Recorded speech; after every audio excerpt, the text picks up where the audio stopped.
नमस्कार दोस्तों, सभी का फिर से स्वागत है एक धमाकेदार वीडियो में। दोस्तों आज की इस वीडियो में हम लोग जानने वाले हैं कि कल यानी कि मंगलवार को मार्केट का कैसा रुख हम लोग को देखने को मिल सकता है। क्या मार्केट कंटिन्यू हम लोग को ऊपर जाते हुए देखने को मिलेगी? ऐसी कौन कौन सी मार्केट से रिलेटेड पॉजिटिव न्यूज हम लोग को देखने को मिल रही है और कौन सी निगेटिव न्यूज जो मार्केट पे इंपैक्ट डालते हुए हम लोग को देखने को मिल सकती है, उन सारी चीजों पर हम लोग चर्चा करेंगे। साथ में लास्ट में हम लोग इसकी टेक्निकल एनालिसिस भी करेंगे। उससे पहले अगर आप BTST होल्डर हैं तो कल की मार्केट से रिलेटेड आपका कॉल होल्ड है या फिर पुट होल्ड है, एक बार कमेंट बॉक्स में जरूर बताइए, क्योंकि लास्ट में हम लोग उस पर भी चर्चा करने वाले कि मार्केट की ओपनिंग गैप अप होगी या फिर गैप डाउन हम लोग को देखने को मिल सकती है। फिलहाल के लिए अगर हम लोग मार्केट की बात करें तो निफ्टी आज हम लोग को थोड़ा बहुत अप डाउन मोमेंटम ही करते हुए देखने को मिली है, लेकिन ओवरऑल इसकी क्लोजिंग पॉजिटिव देखने को मिली, अराउंड 24,090 के लेवल के आसपास।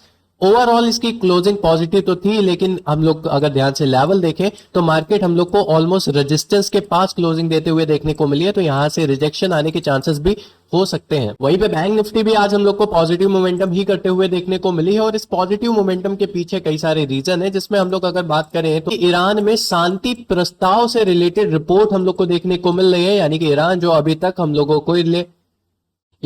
जो अभी तक सीज फायर के लिए तैयार नहीं हो रहा था, उसकी तरफ से सीज फायर से रिलेटेड न्यूज निकल के आते हुए देखने को मिली, जिसकी वजह से जो निवेशक है उनके अंदर की चिंताएं थोड़ी कम होती हुई देखने को मिली, और ओवरऑल हम लोग को मार्केट थोड़ा पॉजिटिव देखने को मिला। हालिया रिपोर्टों के संकेत से यह जाहिर होता है कि ईरान ने पाकिस्तान मध्यस्थरों के माध्यम से अमेरिका और हार्मुज जल डमरू को फिर से खोलने और संघर्ष को समाप्त करने का प्रस्ताव दिया है।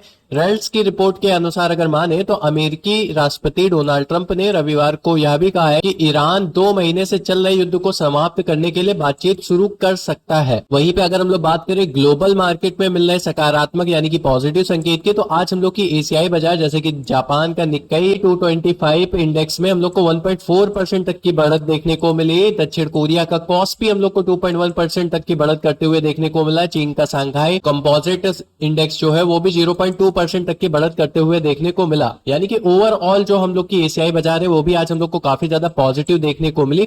साथ ही साथ अमेरिकी बाजार जैसे कि S&P 500 0.8%, नेस्डैक कंपोजिट जो है वो भी 1.6% तक की बढ़त के साथ क्लोज होते हुए देखने को मिला। अब ये ग्लोबली मजबूती के कारण हम लोग की आज इंडियन मार्केट भी पॉजिटिव हम लोग को देखने को मिली। वहीं पे भारत का विक्स जो इंडेक्स है यानी कि जो हम लोग का वॉलेटिलिटी इंडेक्स है उसमें भी आज 5% तक की गिरावट देखने को मिली, जिसकी वजह से भी यहाँ पे जो निवेशक है उनका आत्मविश्वास सुधरते हुए हम लोग को देखने को मिला है। अब मार्केट से जितनी भी न्यूज हम लोग बात करें ओवरऑल सारी की सारी ही पॉजिटिव देखने को मिली, लेकिन रिलायंस इंडस्ट्री से जो तिमाही के नतीजे हम लोग को देखने को मिले हैं वो थोड़े से मिले जुले हम लोग को देखने को मिले। इसके अलावा आज कोल इंडिया और अल्ट्राटेक सीमेंट के नतीजे भी आए, जिसका असर कल की ओपनिंग पर हम लोग को देखने को मिल सकता है।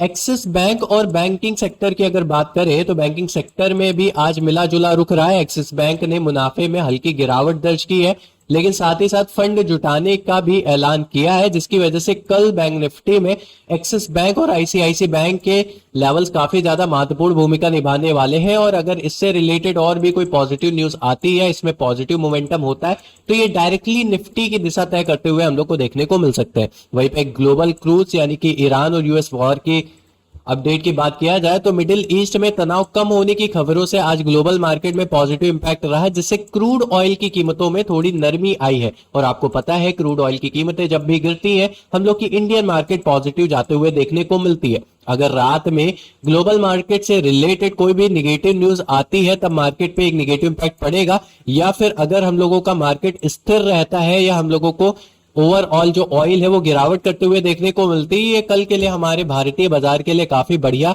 साबित हो सकता है और हम लोगों को मार्केट में शॉर्ट कवरिंग भी देखने को मिल सकती है कल के दिन। अब चलिए बात कर लेते हैं हम लोग कुछ निगेटिव न्यूज की, जैसे कि हम लोग का FIs एंड DIs डेटा से रिलेटेड निगेटिव चीज यही निकल के आ रही है कि FIs की अभी भी बिकवाली लगातार जारी हम लोग को देखने को मिल रही है, उनकी तरफ से खरीदारी अच्छे से लौटते हुए देखने को नहीं मिल रही है।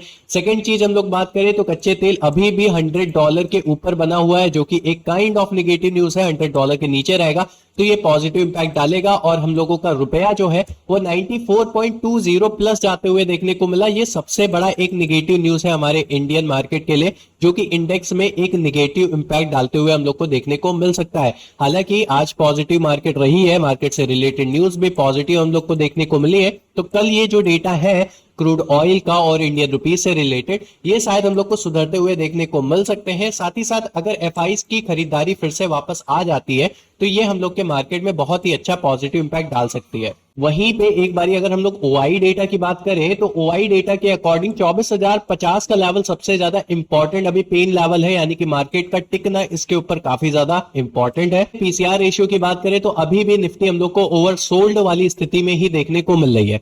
सबसे ज्यादा कॉल राइटर्स 24,500 और 25,000 के लेवल पर देखने को मिल रहा है। अभी सबसे करीब जो रेजिस्टेंस देखने को मिल रहा है वो 24,100 से 24,200 का देखने को मिल रहा है। पुट राइटर्स की बात करें तो 23,500 और 22,000 का लेवल पे सबसे ज्यादा पुट राइटिंग देखने को मिली है, लेकिन फिलहाल के लिए सबसे पास वाला जो सपोर्ट लेवल है वो 23,800 का हम लोग को देखने को मिल रहा है। वहीं पे बैंक निफ्टी की बात करें तो बैंक निफ्टी में भी 56,500 और 57,000 के लेवल के आसपास काफी ज्यादा कॉल राइटिंग्स हम लोग को देखने को मिल रही है।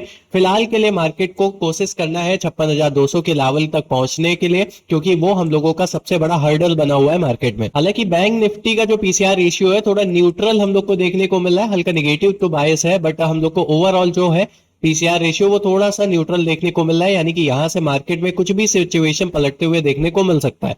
सबसे ज्यादा पुट राइटर्स की बात करें तो 55,500 और 55,000 के लेवल पे सबसे ज्यादा पुट राइटर्स हम लोग को देखने को मिल रहे हैं बैंक निफ्टी में।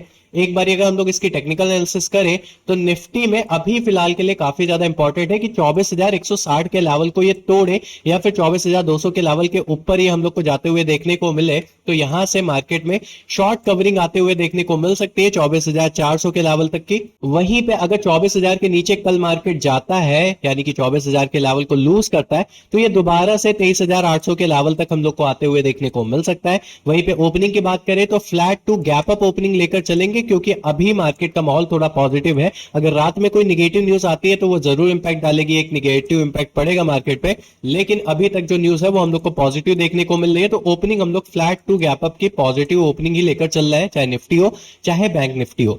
वहीं पे बैंक निफ्टी अपने रेजिस्टेंस से आज रिजेक्शन लेते हुए देखने को मिला है, जो कि 56,384 या बोल सकते हैं 56,400 के लेवल का है। अगर कल मार्केट 56,400 के ऊपर ओपनिंग करती है या इसके ऊपर सस्टेन होती है तो ये 56,800 तक की शॉर्ट कवरिंग करते हुए देखने को मिल सकती है। वहीं पे 56,261 या बोल सकते हैं 56,200 के लेवल के नीचे रहती है तो 56,000 और 55,800 के लेवल तक भी गिरावट करते हुए हम लोग को ये देखने को मिल सकती है। बाकी आज की वीडियो कैसी लगी एक बार कमेंट बॉक्स में जरूर बताइए। आपका क्या व्यू है मार्केट से रिलेटेड उसको भी कमेंट बॉक्स में जरूर बताइए। मिलते हैं नेक्स्ट वीडियो में, तब तक के लिए जय हिंद, वंदे मातरम, धन्यवाद।